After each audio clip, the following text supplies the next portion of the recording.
This is Norma MacDonald, or as I knew her, Granny. My great-grandmother was many things. She was the eldest child, a mother, and a survivor of the Great Depression. She was a homesteader, a sower, a farmer, and in her later life, the architect of one of the first passive solar homes to be built in Western Canada. At the age of 74, Norma would set out to build this, her dream home, a passive solar home, the house of the rising sun.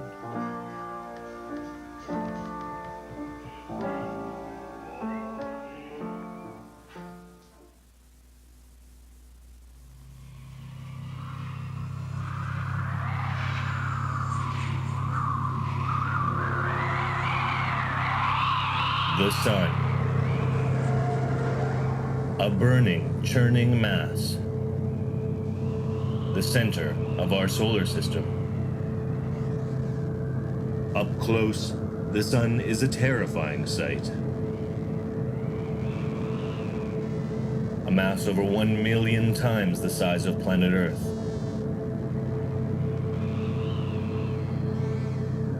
"10 million degrees Celsius in its core. It perpetually implodes with unfathomable nuclear force.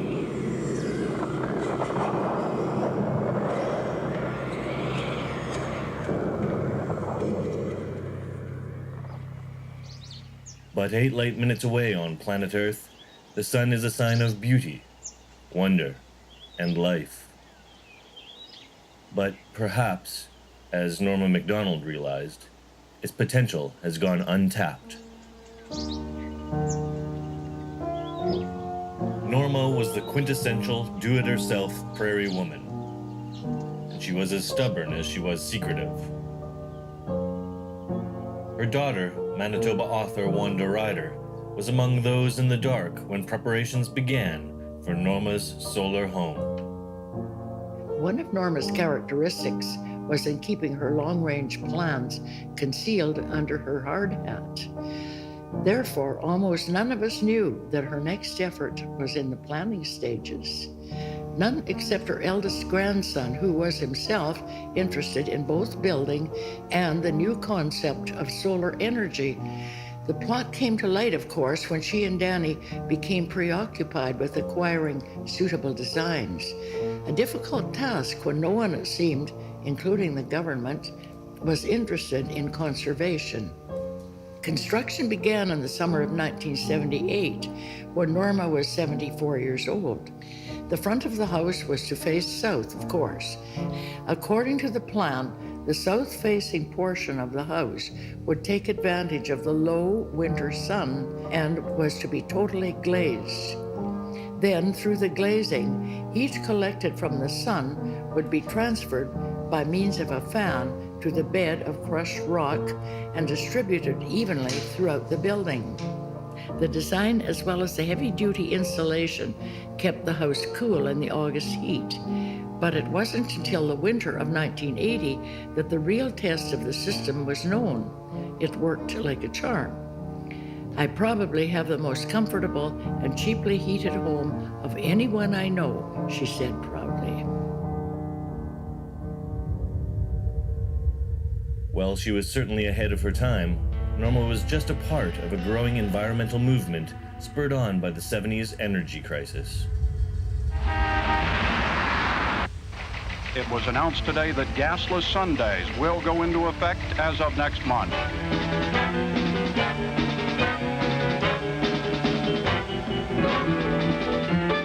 Around the time that Norma was building, another Manitoban, Robert Peters, was drafting plans for a house of his own.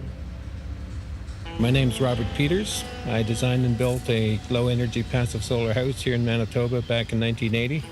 It was called Solace House, and I'm really glad that I went through with that.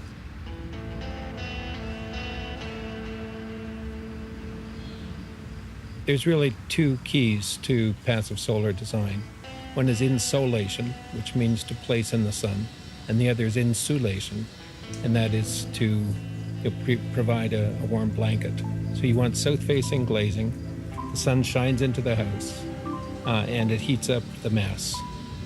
And then you close the windows, close the shutters at night, and that keeps the heat in. It's very simple. It's sort of like a flower that opens to the sun, and then when it cools, it closes. With passive solar design, you want to have mass in the house. And so what I did is I insulated the concrete on the exterior. So the concrete floor and the concrete walls became the actual heat sink, became the battery, if you will, that the sun shone into directly. It would warm up, and then that retains the heat and radiates it back through the house. Because heat rises, the house is designed vertically in 3 levels.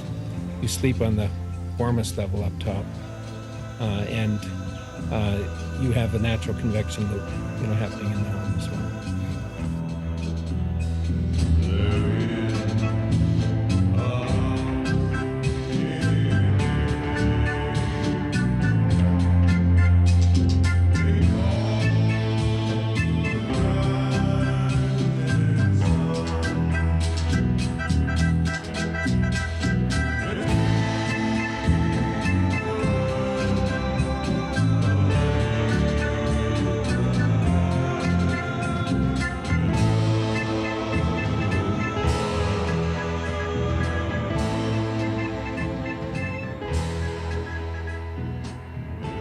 Another Manitoban interested in passive solar was musician and Order of Canada recipient Heather Bishop. So the more I looked into passive solar energy, it was just like, this is a no-brainer. All you have to do is face your house south, insulate it really well, put in a heat sink of some kind, and there you go. You got your heat. So in 1979, I built, my house is a round house, and it's bermed up all the way around with the exception of the south. The south is all glass.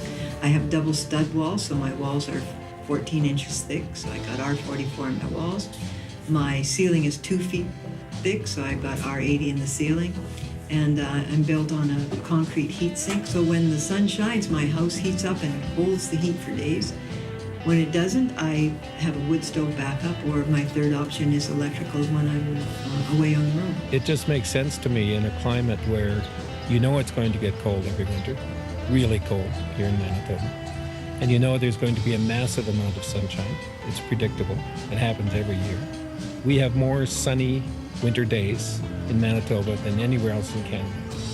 And it's one of the coldest places. So why not put those two things together? It just makes sense. It just makes good sense to insulate your house well, face it directly south, which should be every city planning's first rule. And then you would be amazed at how much your heat bills drop. I can heat my house for less than $1,000 a year, and I have a 3,000 square foot house. But as we entered the 80s, environmentalism waned and passive solar design seemed to disappear altogether. I have to say it was decades where it didn't look too good for people interested in low impact energy solutions. And I chalk that up to Reaganomics in the US and Thatcherism in the UK. And oil companies kind of had a free hand in the world. That was the cheapest, most available energy, presumably. And so solar kind of took a back seat.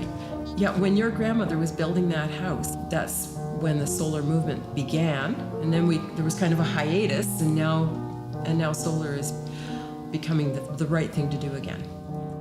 In 2014, Will and Bevert completed building their off-grid home near McGregor, Manitoba, a home powered entirely by the sun.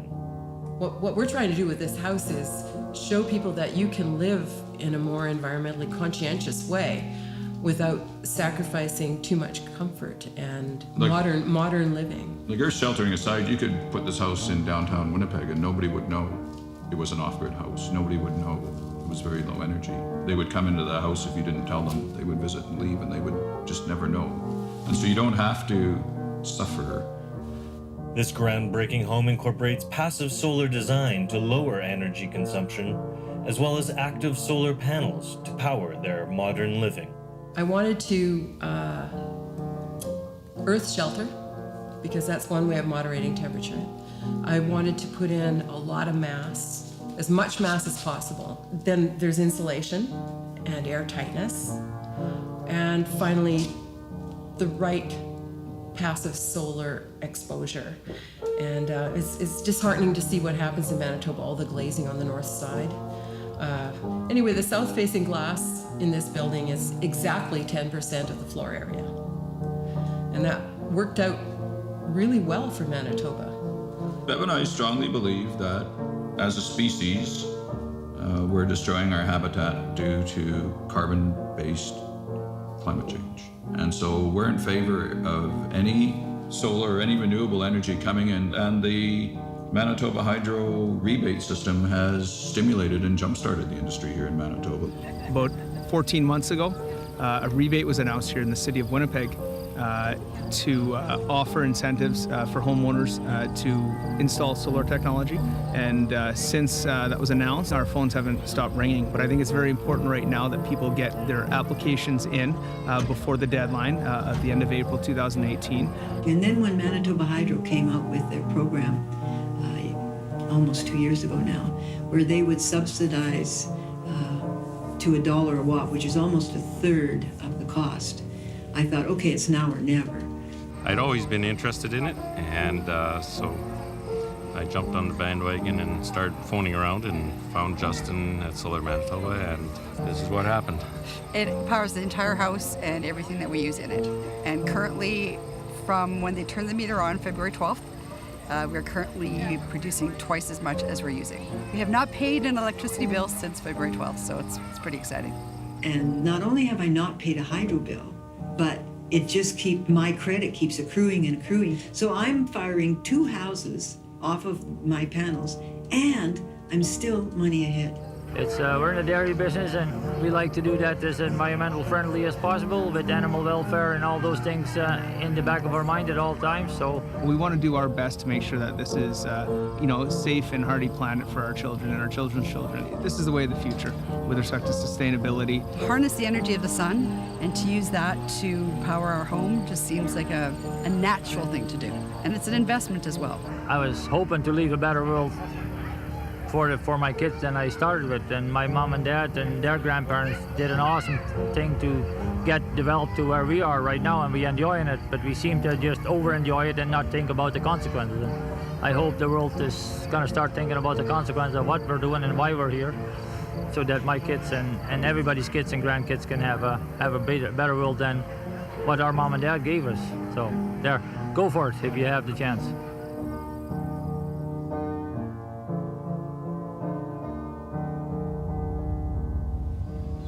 As it's been calculated by brighter minds than I, that the amount of sun that hits the earth in 1 hour is the same amount that 7.5 billion people need for a year. So harvesting that, it's just the most natural thing. And in the end, I made the decision because it was just the right thing to do. Because I have a faith in humanity, and I think that the more the information gets out there and the more accessible it is for people, they will just make the right choice. I have hope that we can still do something if we can inspire enough people. And the reason why I do this, and I think why Will does it too, why we're doing what we're doing, is because I need to do this to satisfy my soul. Make it better, make the world better. Unfuck the world. I think using solar energy can unfuck the world. Norma lived happily in her solar-heated house until 3 days before she died at age 90. But her legacy lives on, not in what she said, for she kept her preaching to a minimum, not even in her houses, quilts, and furniture. It will live on in those of us who witnessed the determination and strength of character that defined her life. She had the will to push herself to the limit and the courage and self-confidence to prove herself worthy of the title, the New Age Pioneer.